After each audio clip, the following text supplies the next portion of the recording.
Hello, everyone out there in podcast world. Hope you're having a great day. You're listening to or watching the Service Business Mastery podcast. And today's show, we have a guest that has not been on the show in a very long time.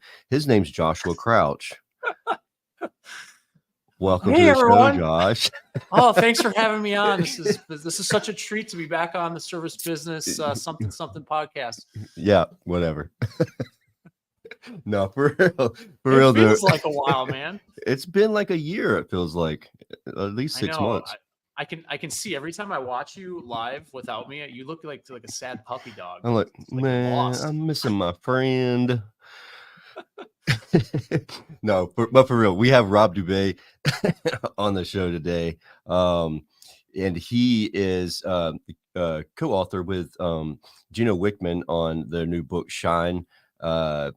10 disciplines for maximizing your energy, impact, and inner peace. So as an entrepreneur, chasing down and making sure that you like find that inner peace, that thing is, I don't know. It evades me sometimes. I don't know. My inner warrior always wants to just get out and rip souls apart, especially whenever I see Josh and his little smirk that he's got over there.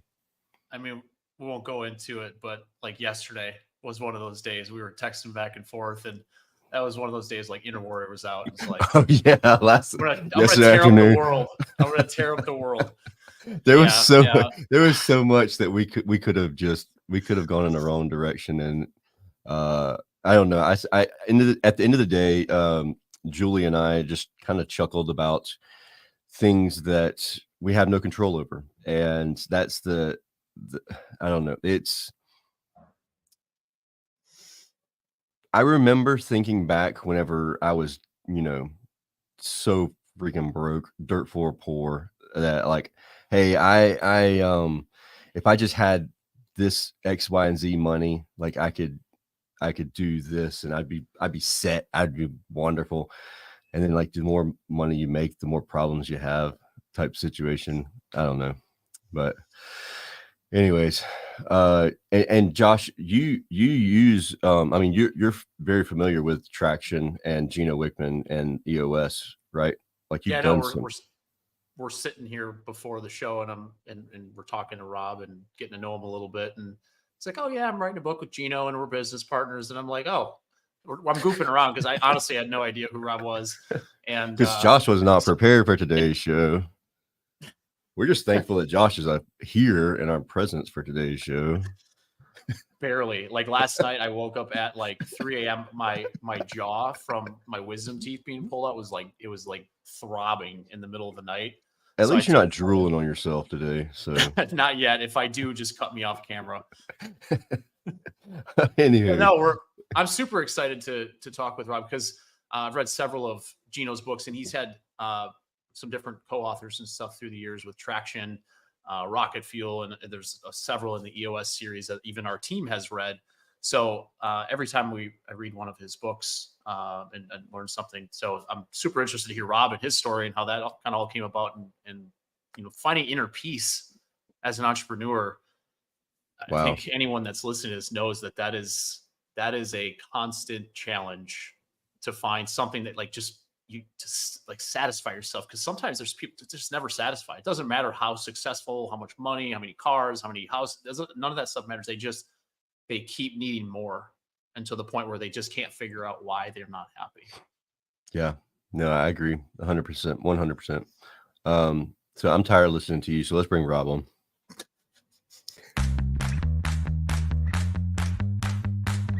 Are you looking for valuable business advice to reach that 7-figure revenue mark? Do you want actionable tips to properly navigate through every business challenge you encounter along the way? Let Tersh Blissett and Josh Crouch be your guide in getting you to the top here at Service Business Mastery. Tune in as they sit down with world-renowned authors in business, leadership, and personal growth who share valuable insights about management, marketing, pricing, human resources, and so much more. Let their nuggets of wisdom gold guide you in owning a thriving, profitable, and ever-growing business. Here are your hosts, Tersh and Josh.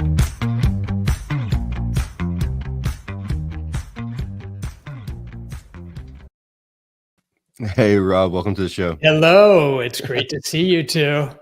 I was Long just time no chuckling see. backstage listening to the two of you. I know I Hilarious. saw you. I'm like, God, these guys, people sitting there waiting to come on the show just must think we're a bunch of idiots. Just No, I wait till figured the that show out prior happens. too. Yeah. I'm just So like, kidding. what did my Rob's on my publicist sign team. me up for? Like, why am I on this podcast with these two knuckleheads? Oh, yeah. Well, welcome to the show, Rob. Can you Thanks tell for having everyone your background? And I want to add something. Like, I'm reading the description of Shine, and it's a groundbreaking approach to work-life balance and peace of mind. I was having a conversation with someone the other day, and they basically were like, I don't believe in work-life balance. I believe that terminology is a myth. And then I have another friend of mine who was like, I just wish that I was okay. I could just be satisfied with like what less than what I have now.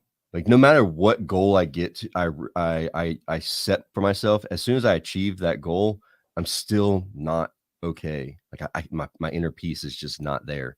Yeah. So with that being said, if you would share a little bit about yourself. Yeah. So let me just start with background. I begged the guys not to read my bio so we could just have an organic conversation.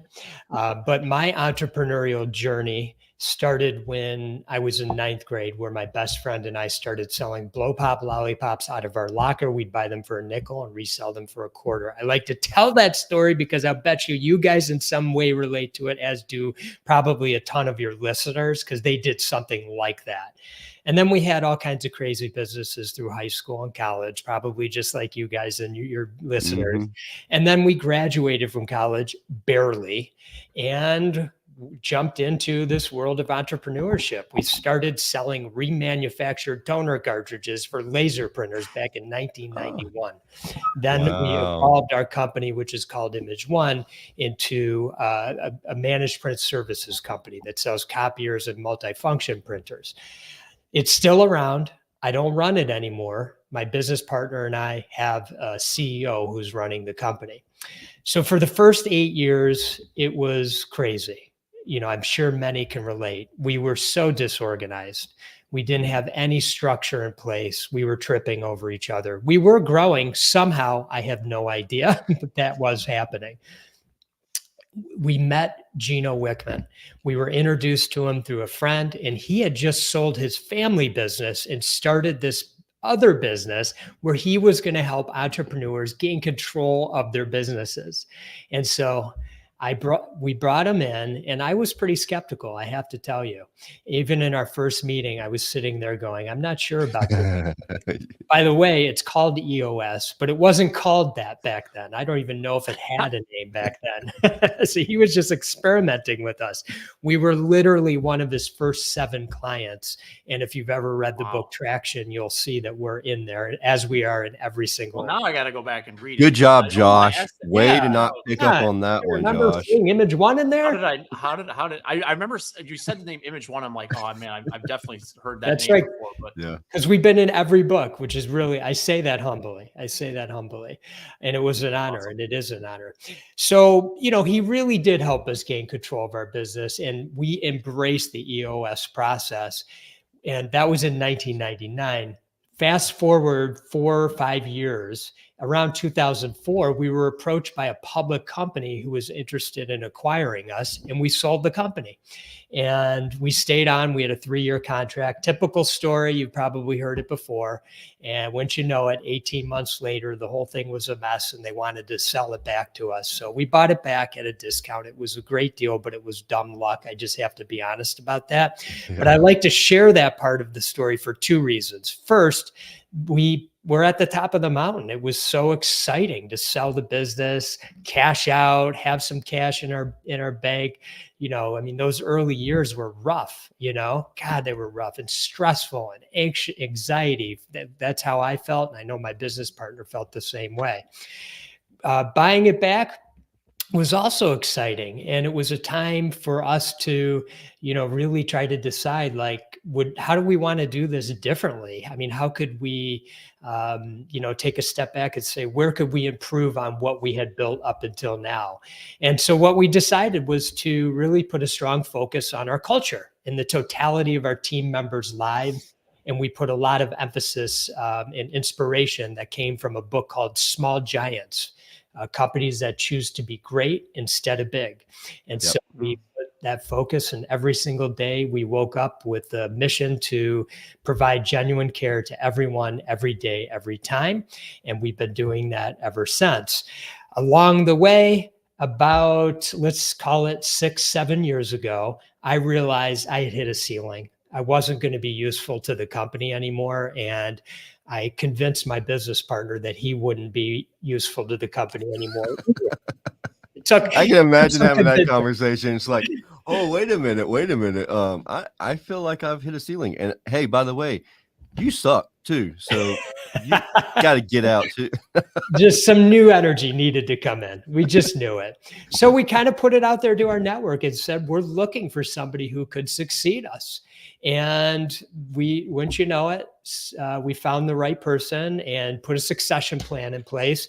And there we were again. We were able to transition out of the company. And now we have somebody who's much more capable, much smarter, who can take the company to the next level. And so we are in what's called an EOS language, in the owner's box. And we are off doing separate things, one of which you guys mentioned kind of at the outset. I have a partnership with Gino Wickman. We had a long-standing friendship from all those years and got to learn a lot about each other and each other's journeys. And so now we've come together and created a program, a virtual a coaching program that helps people learn the 10 disciplines to maximize their energy and impact and inner peace. And we have a book coming out, thank you for mentioning that earlier, called Shine. And that's, So let me ask you a question, Rob. What was it like stepping away from the business? Like, because it was your baby, it was the two of you's baby, and even not just stepping away from a business, but like when you transition from the person or the two people who do everything to even giving some of that responsibility over to a new person, and it's like, this person's not going to do this as good as I am. Like, how do I find somebody who's just like me? first of all, my approach, so I'm just speaking from my own experience, but I know I work with driven entrepreneurs all the time, so I understand that question deeply. My identity is not wrapped up in what I'm doing.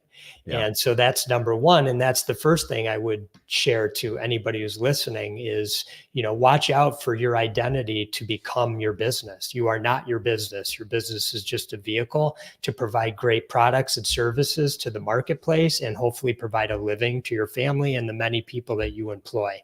And so you are not your business. And the second thing is you're not the best at it. There's somebody better. And if you can accept that, you can have greater awareness to when you hit your ceiling. If you truly want to grow your business, you will likely hit a ceiling at some point. And I don't care if it's in the millions, the tens of millions, the 100 millions, or the billions. At some point, unless you're a unicorn, and they're out there, but you're probably not it. And so at some point, Thanks. you have to accept that I'm not the right person anymore. Ego. It says, dang, Rob, I want to go back and like not do this interview. You're bruising my ego real hard this morning. It deflate my head over here. I feel so much worse about myself already. Well, the first thing is awareness. Yeah, there you go. Right, you got to admit you got a problem. So, but Right. I like you, great Rob. topics. I like you. These are great topics because honestly, Rob, I've felt this way. Like, it's funny because both Tersh and I work with our wives, and Brittany is able to separate much better than I am. Like, I get consumed sometimes with identity, what people are saying, if a client leaves, things like that. No, you do not. You do not fight with people on the internet. That is not you, Josh. No. But understanding that about myself, sometimes I'm like, well, that's just, it's just who I am. And I'm sure there's a lot of people that feel the same way because I see it online. I see it in different conversations. Yeah. How do you get to the point where you can like separate those things? Because I do feel like that is me. Honestly, you said that, I'm like, oh, that's me. That's who I am. I try, I work, you think you're working on it, but I don't know if I'm focused on the right things or. Yep. So we have a process to help with that. So we encourage you to go to our website, the10disciplines.com, and take what's called the true self-assessment. And that'll give you some insight as to where you are with some of these things, because the next part of this is getting to understand yourself. And we have 10 disciplines that I mentioned that really help you do that. They help you understand yourself. And once you understand yourself better, you can begin to protect yourself or create boundaries in your life. And once those boundaries are in place, you can have the space in your mind and the time in your life to really recognize where you should be putting your efforts and your energy. And because you have talents, you have great talents. The problem is you're not using them all the time. You're using other things that aren't your best talents because you won't let go. And you won't delegate and elevate, which is an EOS term, but also used in many other ways, said different ways. It's nothing new. You all know that. It just sometimes we forget, we just can't let go. Why can't we let go? Because we're driven. We are unique in that we're driven, because 10% in the book Driven by Dr. Doug Brackman, he writes that about 10% of the population is driven. So let's just take the population of the world, which I think is 8 billion to 8.5 billion, something like that. Let me use 8 billion. So let's just take 10% of that's 800 million. And we're all 800 million are entrepreneurs. They're scientists, and, they have all kinds of different jobs and modalities and things of that nature. But of the entrepreneurial set, you're in a very small percentage of the overall population. So it's important to notice that. So why am I so driven? It's in your DNA. You are never satisfied. You are always moving forward. You're always looking for the next thing. When you hit one of your goals, you revel in it for like an hour. And then you're like, okay, what do I need to do next? I was going to say 5 minutes, but no. Okay, right. I was even stretching on that. And you take that goal and you say, I'm ready to 10x that goal. That was even too easy. So we're just constantly moving forward. What happens with this? Well, if we're not self-aware, we don't realize that we're leaving a black trail behind us because we're running so fast. Nobody can keep up with us, and we can't understand why. So we feel crazy. The people behind us think we're crazy, and it's a big mess. I agree 100%. I've been in this situation where it's like, all right, you're on my team. I feel like I communicate pretty well, and you're not keeping up. Like, you don't. Why do I have to keep repeating myself over and over again? We have a vision statement. We have a mission statement. We know where we're headed. What's going on here? And we reach these targets, and they're like, well, we reached these targets for the year, so we can set it on cruise control. Like, no, the target's changed. And they're like, you're never satisfied, dude. You always move the goal line. And it's like, I guess I realized that. Yeah. And I don't like that, but it happens. And with that, there's and Rob, I realized that you're not in in our smaller industry of HVAC, plumbing, electrical. No, for sure. Like, for instance, so Tersh and I won an award at a banquet for Podcast of the Year. And honestly, it was literally after that, we're like, okay, what's next? we celebrated it for a little bit, and it's like, okay, what are we doing this year? Yeah. I mean, that evening, the evening of the event, we're like, all right, what's next? What's next? How can we up level this? Yeah, it's honestly, it feels like a sickness sometimes. Like, I've looked at when you actually think about should I be diagnosed with something? There's something wrong with us as entrepreneurs and stuff, that it's like, why can't we feel happier for longer before we have to tackle the next thing? You can. That's what we're trying to teach you. That's what we are teaching you. So you say it feels like a sickness. That's so perfect. It's a blessing and it's a curse. And the curse part feels like a sickness. And so, you have to go, I go back to understanding yourself. You're right now, I see it in your faces. The light bulbs are going off. You're like, oh, I understand myself better now. Now with self-awareness, you might just a little bit, like even if you move the needle like 10%, have a little bit more self-awareness of the impact that you're having on yourself in both your mind and your body, and also the people who work with you. And I go behind like this because these are the people that can't keep up with you. And they're like, why do you keep moving the goal line? Why do you keep doing that? So Jennifer, she actually was at the award show as well. She said she wants to train the world alone for free, but she teaches others in the HVAC world, and she owns an HVAC company up in Maine, I believe, and so she's been doing this, like she's runs her business, does her own thing, and then she is teaching a whole bunch of future technicians as well. So she's super driven to grow our industry and grow the awareness of the trades and how valuable they are as an industry. And so she makes I want to say, you're speaking to her too, it looks like, from her comments. yeah. So here's the last comment that she just made. Broken. Funny. Validating myself because nobody else does. That's good. That's good. That's because when you're a driven entrepreneur, there's nobody around to validate you. You're constantly looking for it. I mean, we're always looking. Am I doing a good job? Because who's around to tell you you're doing a good job until you win the best podcast award, and then you feel like you did something, and you feel like it was meaningful because somebody recognized it. Yeah, correct me if I'm wrong, but I think Jennifer won Woman of the Year. If I'm not mistaken. Yeah, exactly. Was she Woman of the Year before she won it? Yes, she was. She just didn't realize it. This is what I'm trying to say to you all.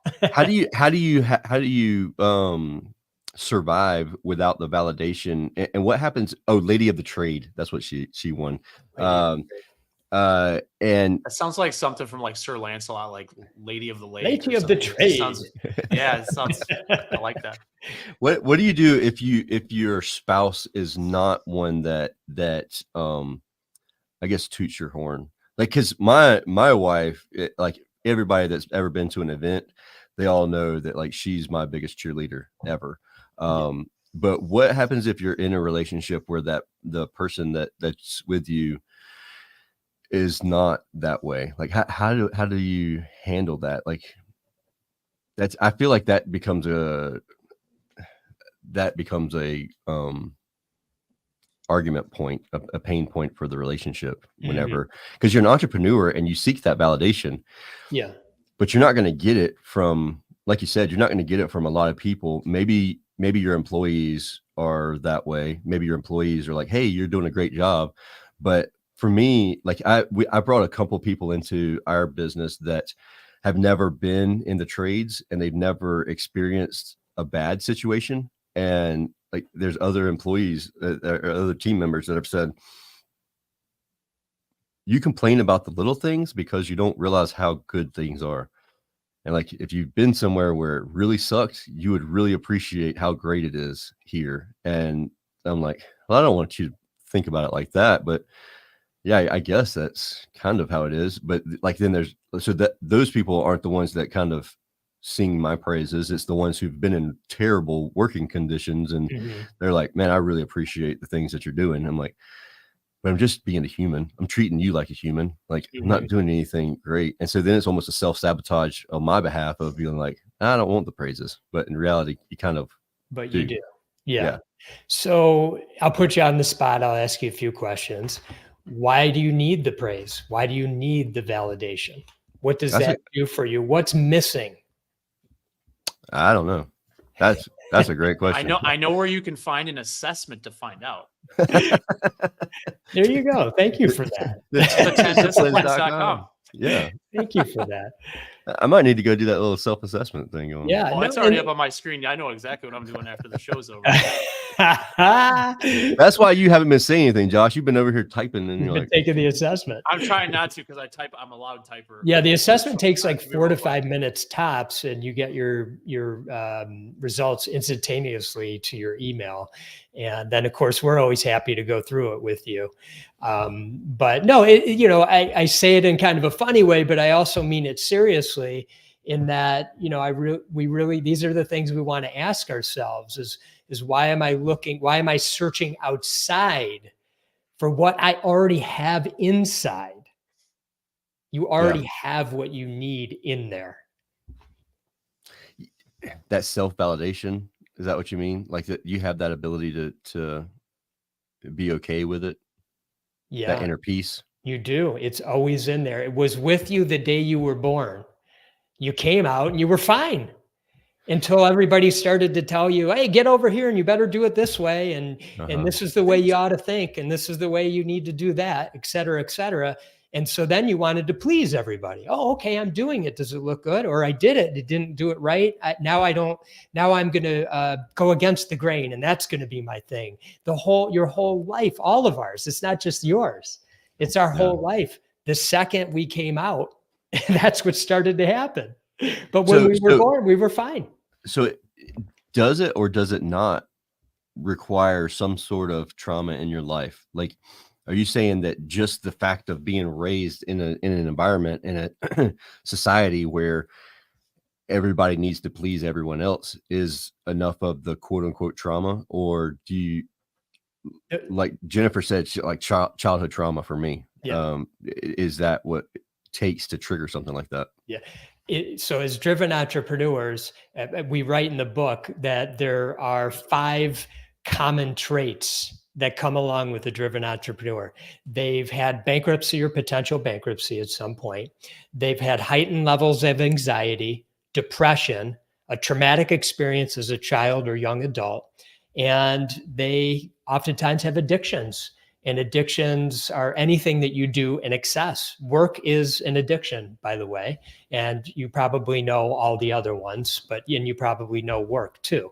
So back to your question, trauma, little t, it can be referred to. So there was a little thing that happened, but it stuck with you, or there was a big thing. I had big things happen in my life. I had a lot of abuse growing up, and it was, it really caused a lot of angst for me as I got into my adulthood. And I had to work very hard on releasing that trauma. We also have imprints, and those imprints are kind of what I was sharing to you. It's kind of like how you were brought up, and the different things you were, the different things that were, brought into your world, and the way you started to see the world. I always like to use the example, if you travel to a new place in the world and you're walking around and your eyes are wide open because it's a new way of seeing and thinking the way things are.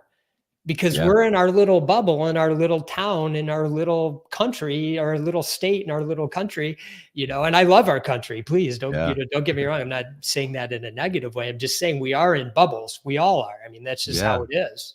So even just walking through town versus driving through town. Totally. Yeah, you start to see things. That's such a great example. You don't have to go to a different culture. You can walk through and see things. Yeah, great point.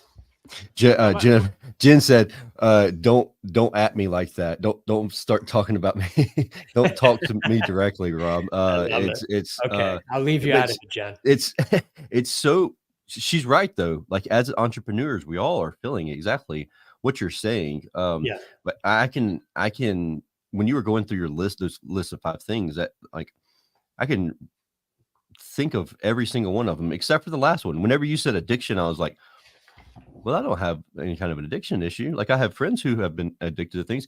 And you say, well, work's an addiction. We don't think about it that way. Well, hell, I guess I do work 20 hours a day. And I mean, but that's what's required when you have three businesses and like you still have friends in that industry. So I didn't, but you make a really good point there. Well, here's the question. And this is one of the things we teach is have 3 business, work your butt off, as many hours as you feel like you need to do, where you can still have the best energy possible to show up your best in your life. meaning when you're not at work. The big challenge for driven entrepreneurs is when they're not at work, meaning like doing their work or at their office or whatever, they're at home, they are still at work. Their I mind's thought at that work. was normal. I totally feel that. Yeah, Like it is normal for a driven everybody. entrepreneur. It is Yeah, normal. I sit on the couch watching a movie and I'm thinking about You are. work Yeah, you and the can't things that. turn it off. You need the dopamine hit. Okay. You can't turn it off. And we want to talk about getting to a more peaceful place. You're at a more peaceful place when you can turn it off, because you have to turn it off. You, as I mentioned earlier, you have some very unique talents in this world and you're not maximizing them. I promise you, because you only have a few and you're not spending the proper amount of time and the proper amount of energy on those, because you're doing a million other things that aren't really your best talent. So what do you say to somebody who is at the point in their business that they can't afford to outsource those tasks that they aren't the best at doing? You have to get to a place where you can start delegating. You have to make an investment. It's part of entrepreneurship, or you're always going to be at the ceiling. You're going to run yourself ragged and you're going to burn yourself out. And by the way, when you're burnt out, it's too late, because you don't see burnout coming. It just hits you. I have had so many conversations with driven entrepreneurs who tell me on the weekend, they literally have trouble getting out of bed because they are so exhausted. They can't get out of bed. Yeah. And so and I've read studies that said that it takes 5 to 7 years to recover from burnout, and burnout can happen like that. I haven't heard that study, but it doesn't surprise me. It takes so much time and it's exhausting. But you know what we do during burnout? Because we're so driven. Still we just burn out keep even going. more. Yeah, and that's why it takes so long to recover That's from right. it, because That's you right. don't stop. You're like, all right, well, I'm in it, so That's right. let's just eat the pain and go through. But you have, as a driven entrepreneur, you kind of have to decide what you really want out of this whole thing. There's a reason you got into it. Okay. Maybe it's because you're unemployable. That's usually the case. Okay. Yeah, you just can't work for somebody. Why can't you work for somebody? Because you want to be in control. Why do you want to be in control? Well, there's something that happened at some point in your life that was, I want control. Yeah.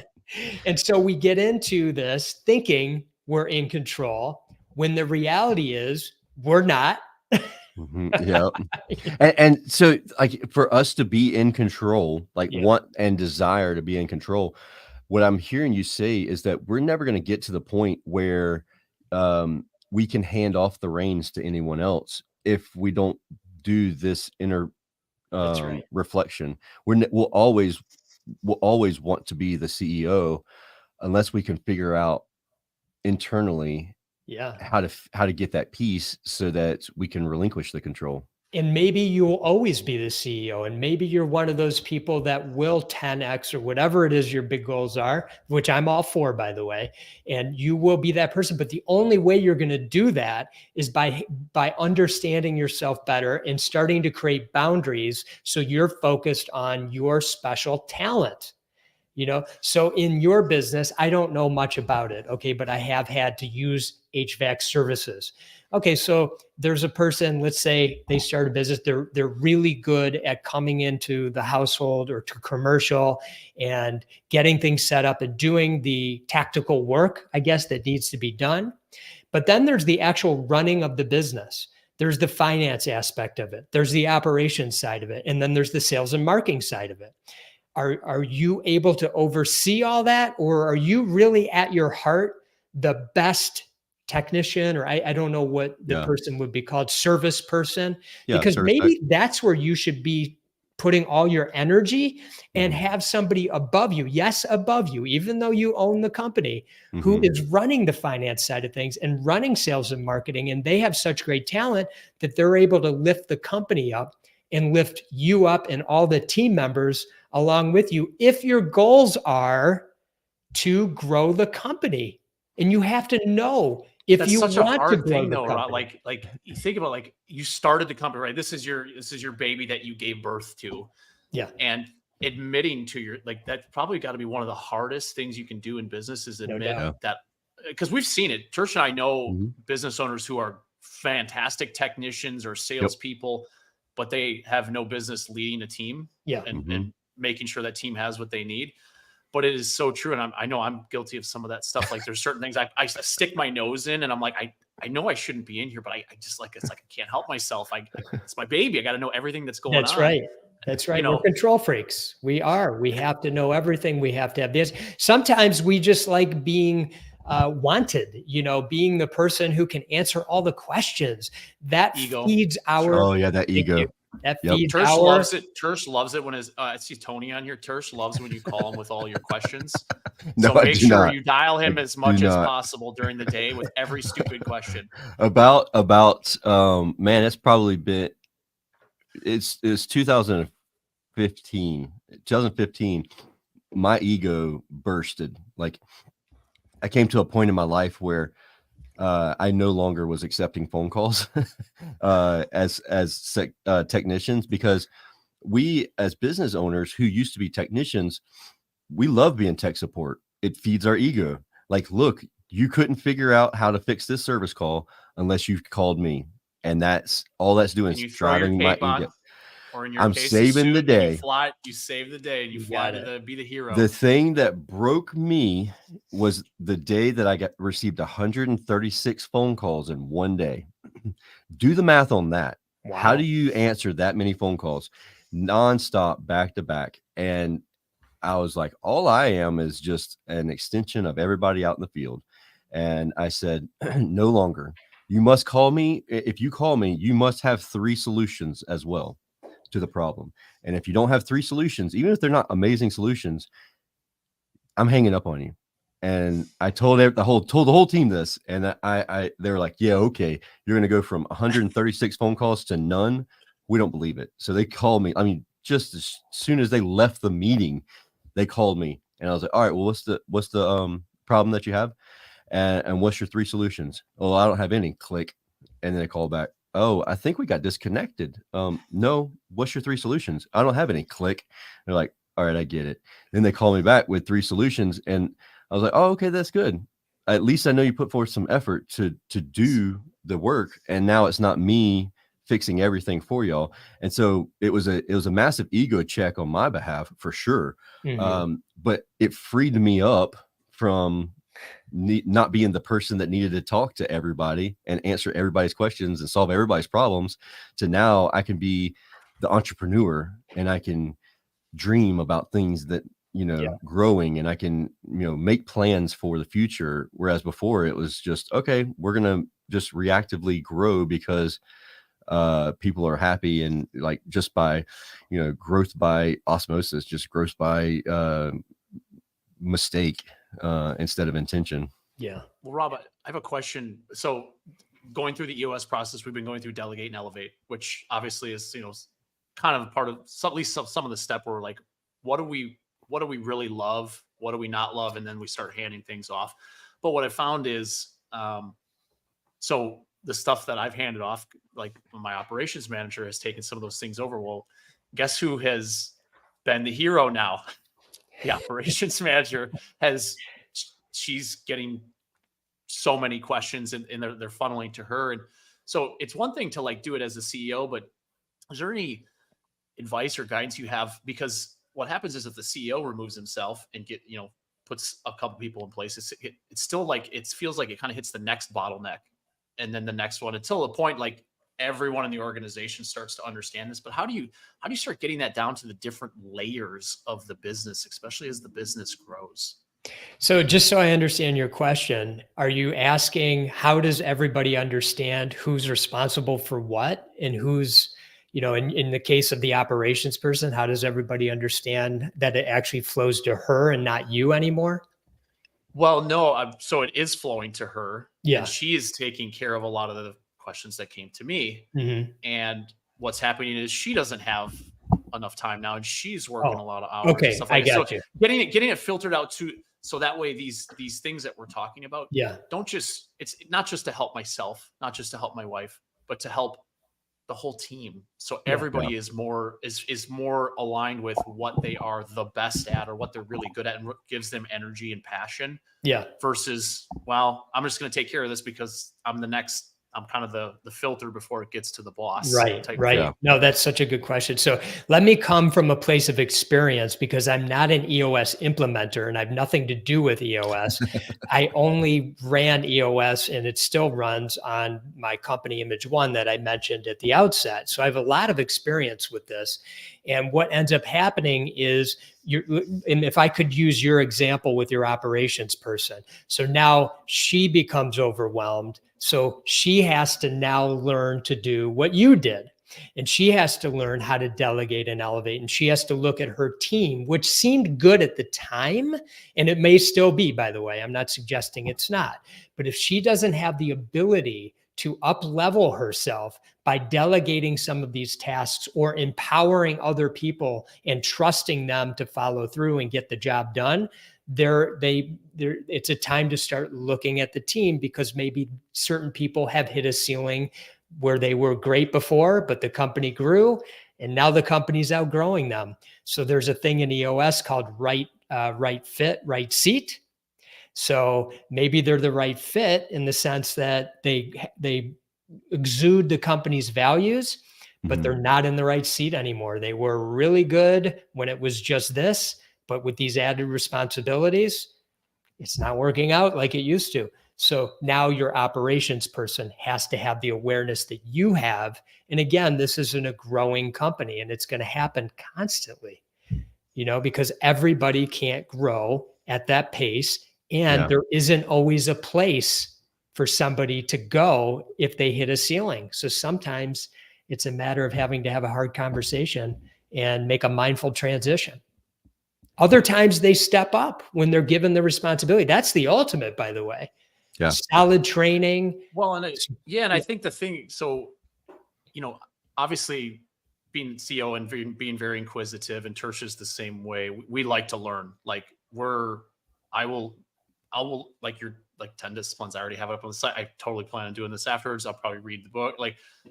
I want to learn, because we want to grow. We get that eagerness to constantly evolve and to get better and better and better. It's kind of part of the whole driven entrepreneurship thing. We know we don't know everything, so we just want to keep absorbing. There's not enough time in the day to absorb everything. Speak for yourself, Josh. I know everything. No, he doesn't. Newsflash. I should put that on the ticker at the bottom. Kirsch doesn't know everything. But getting that down, so the team is working through their stuff, and they have a lot of responsibilities throughout the day, and they may not. I'm sure everybody likes to learn. I think human nature would like to learn new things, depending on, maybe not exactly the thing that we want to learn, or maybe it's something outside of work, but getting those skills taught down to the team, so that way the team does the same thing. Because honestly, for me, I'd love everyone on the team to delegate and elevate, because it uplifts everybody. And that way let's say we have 25 people in our company right now, 25 people doing what they love. I mean, it sounds like the best place to work in the world. I know it's not, it's not always possible, but trying to get isn't that an oxymoron? Like Josh's business being the best place to work in the world. That's like jumbo shrimp. You know what I would say to that, by the way, is not everybody can delegate and elevate. There are some roles in a company where they just have to do that work, and that's the work they have to do. There's like a service technician can't delegate their work to someone else. At Image One, we have a whole slew of service technicians, and there's nothing for them to delegate and elevate. They need to go out and do the service work. And that's what happens. Now, some of them want to get into growth positions, management positions. We can put them on that track if they're serious about it, and then they can maybe get to that point. But most of them, and by the way, that's a relief to a lot of people too, by the way, because they just want to do that. They want a simple life. Let me go out and service HVAC. Let me go out and service copiers and multifunction printers. That's all I want to do all day long. Don't make me do anything else. That's true. That's true. Because I guess when we're looking at it from our perspective, we're like, I don't know how you can. Everybody not wants to want be do this. exactly like me. Yeah, Like, they're Right. not And driven then- like you. They're Yeah. driven in Yeah, a different way. I mean, I guess you go back That's to the true. 10% of the population. Of course, it's less Right. than that with.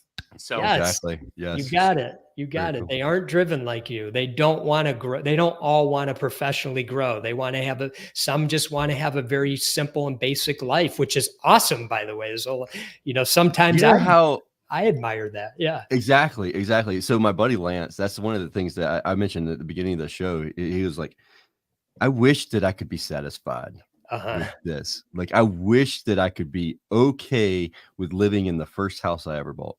Like, I just wish that was okay. We talk about this all the time, especially like we're sitting around a campfire on a Saturday night and we're like, man, why can't we just be happy with what we have? They're like, I don't know, dude. But now I can take your book and give it to him and say, here, read this. Right. Don't ask me that again. Well, he's climbing a mountain. And what we write about in the book is that there's no mountain. If you Right. want a different house, go get a different house. Good for you, whatever the reason. But if you're constantly climbing, you're climbing something that isn't there. It's not going to satisfy you. Your house will make you happy for 2 years tops. And then you're going to start seeing all the other better houses that you think you want to be in. Your car, your this, your trips, your I wish accolade. Brittany would make it 2 years before she started looking at those other houses that look nicer. We're Same wired with- a certain way. I get it. Same Well, I with- gotta- same with cars. And by Because like the way, I want you to keep getting your new houses, your new trips and your new things and your accolades. I want that for you, but I want you to come from a place of peace, of coming from your heart and not be driving yourself towards those external rewards because they don't bring you peace. So No, we they say don't. you can be driven and have peace, and you have to get in the right mindset around that. So when you're driven and you have peace, success comes to you with more ease. Then you'll get the house. You won't feel like you're climbing so hard for it. It's just going to come because there's ease there. You let go. You know that feeling in your life. It's fleeting. We felt it before where you just feel ease and things just happen and they come and you go with it. You it's don't been get years and years since I've had that feeling, that sensation. I Well, remember thinking back, looking at, and just when you said that, I was thinking back whenever I felt that, and it was like, it was there, and I remember vividly, like 100%. I remember when it happened, I was like, this is it. I've made it, because things are going smooth. Like, things are just rocking and rolling. I'm satisfied. Yeah, we have problems. We have hiccups in the business, but they're not derailing my day ever. And it's just being taken care of. And I don't have to worry about it. And we're still growing, and we're still, like, we're more profitable now. Like, this is it. I made it. And then it was like 6 months later, it was like, nope, just kidding. We talk about 10-year thinking, where we shift our mind from short-term thinking to thinking in 10-year timeframes. And you prompted that for me because there's a 10-year business cycle, and you can go back in history and see this.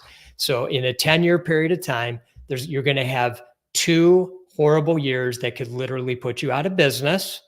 You're going to have 6 really good years, like decent, strong years. And you're going to have 2 years where you just knock it out of the park. Okay. So you have to be prepared for the 2 really down years. And it's not always 2. It could be 18, it could be 18 months. It could be 3 years, whatever. Could be 6 years. So Like, what I'm hearing you sometimes say, Rob, is only be in business for 8 years and you get to choose the best. Pick the right 8 years. Right. Okay. But I got it. I have to tell you, as driven entrepreneurs, I'll tell you what happens. Those 2 years that are just kicking butt, we forget that there's the other 2 years, and we forget about the 6 good years. We begin to believe that these 2 amazing years are the new normal. That's always going to happen. Double-digit growth, hiring, it's all good. It's profitability at the top. And then there's always something that just brings it to a halt. Boom. And you're just like, boom, what happened? We were cruising. Rob, Because I that's the hate business the cycle. fact that you are so right, because it's so true. Like, I vividly remember that. And then you're just like, Yeah. Yeah. This is the new norm. We're Yeah. going to rock and roll. We're going to kick We're butt and take killing it. names. Yeah, let's And, go all in. Here's my chips. Let's go. and Rob, then, you hit the other 2 years, and it's like, man, maybe this is it. Maybe I should stop now. Yeah, that's right. because well, that's That's why right. the Denver Broncos, John Elway, retired after winning 2 Super Bowls. He There had you his go. 2 best years, and he retired on time. There you Well, go. yeah, you could do Uh, that, by the way. That's an option as an entrepreneur. You could sell your business. You The can problem is you exit. don't know when that is, because Well, like we you all said, think you think it's great. Well, it's just going to keep going. Yeah, well, that's Yeah. true. We all try to figure that out, but yeah, we never really know what the top pricing is, or multiples are. Yeah, Rob, I got a 100%. question for you, and don't get offended because you've been in business a long time and a little older than I won't be Trish and I. offended. So you were, when you originally started your company, we didn't have this thing called social media, Yeah, and if we did, it was like MySpace or something. But as an entrepreneur, because now there's so many additional distractions when it comes to, like, I got to put content out, I got to do this thing, I got to do short form video, I got to do long form video, I got to do blogs, I got to just all this stuff, right? You got to I got to make a podcast. I got to make a podcast like this, right? Do you find that it's even harder now with validation? This is based on your experience, not necessarily the book or anything, because you started in the entrepreneurial world before a lot of this stuff really exploded, and now you're still in it, and it's, now we're here and we're podcasts, like we do podcasts every week and short form content and all this type of stuff. Do you find that it's any different, any more difficult than it was maybe 20, 25 years ago? I mean, social media is the information's just going so fast, is how I see it. And there's an added component to sales and marketing now, where, you have to be on top of that to the best of your ability, and not all companies are. And we're far from perfect at the 10 disciplines and other companies that I own in Image One. And so I do think there's a layer of complexity, if that's what you're asking. Personally, as it relates to social media, I have chosen to not participate in that. And so that just brings me peace, because there's nothing about social media that does bring me anything positive. You know what social media does? It feeds that ego. It never fed mine, honestly. If you can avoid that, then that's a win for me. Yeah. So yeah, I think that's the problem, because we work all day. Yeah. And even when we're not working, we're relaxing, in bed or whatever.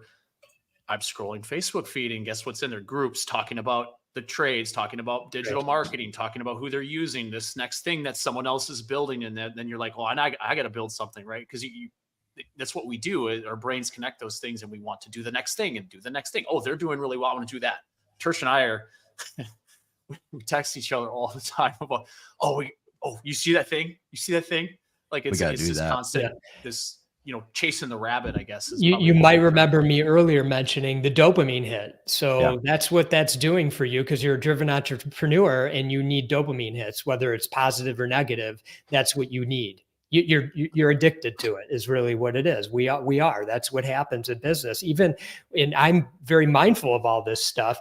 And sometimes I have a busy day. It's really great. This, that, I'm excited. And then it's time to shut things down and all this. And I'm like, I'm like feeling drawn back to it. Like, I don't want to stop.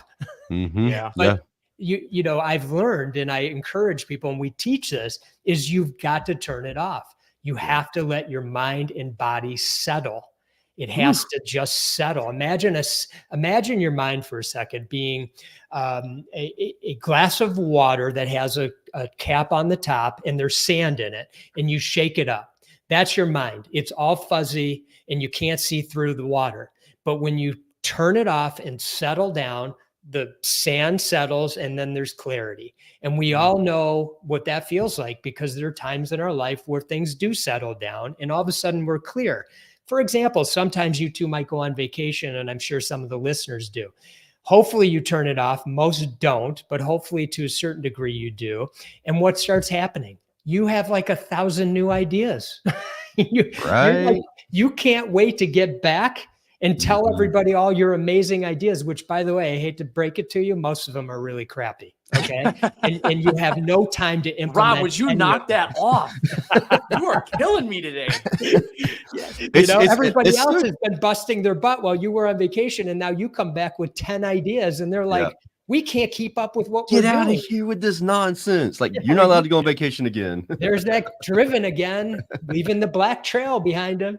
Yeah. But it's so true. So I'm reminded of last year on spring break, and I've referenced this often. We went to Florida, where Brittany's parents are, in the winter in March, and just had a week where I actually shut it down and told the team, like, I'm not available. Like, just, this is go to Lisa, our ops manager and stuff. And it was literally the best vacation I've ever had. We didn't go anywhere fancy. We didn't do anything special. It was like, I was just I felt good about who I was and who I was being to the kids and Brittany and her family and stuff, because I was like, my personality, like I had a personality again. I wasn't just so like, oh, I got to get back to this thing and try to do this thing and answer. You weren't arguing with people on Facebook.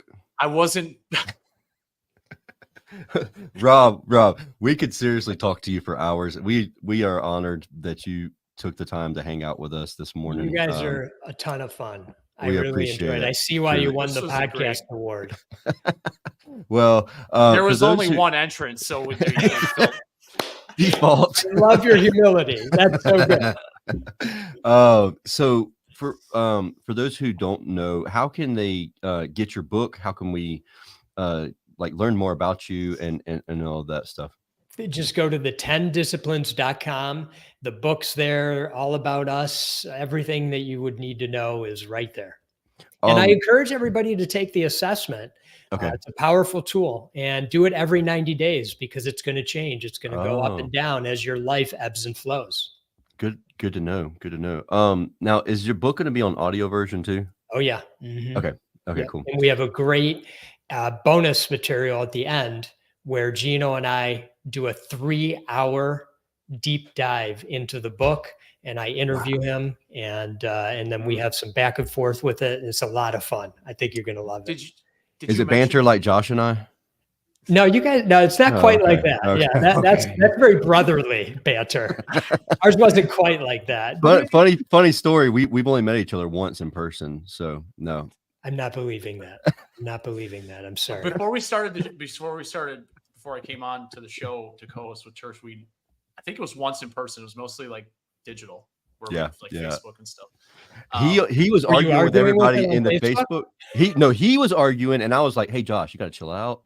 Like, I was a peacemaker, and then Josh was like, "You know what? I need your help." And I was like, "Yeah, you do. Come on the podcast, and you be my co-host." You haven't touched shit for me in 3 years. I'm still the same way. Just kidding.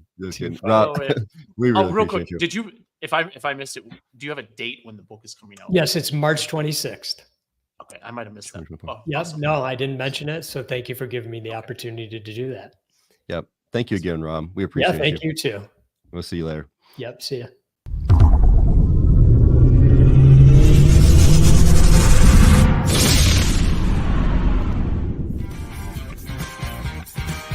Thank you for listening to this episode of Service Business Mastery.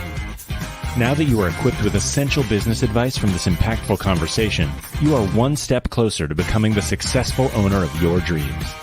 If this episode has been helpful to your business journey, don't forget to subscribe to the show, leave a rating, and share it with other owners as well. Visit servicebusinessmastery.com to learn more.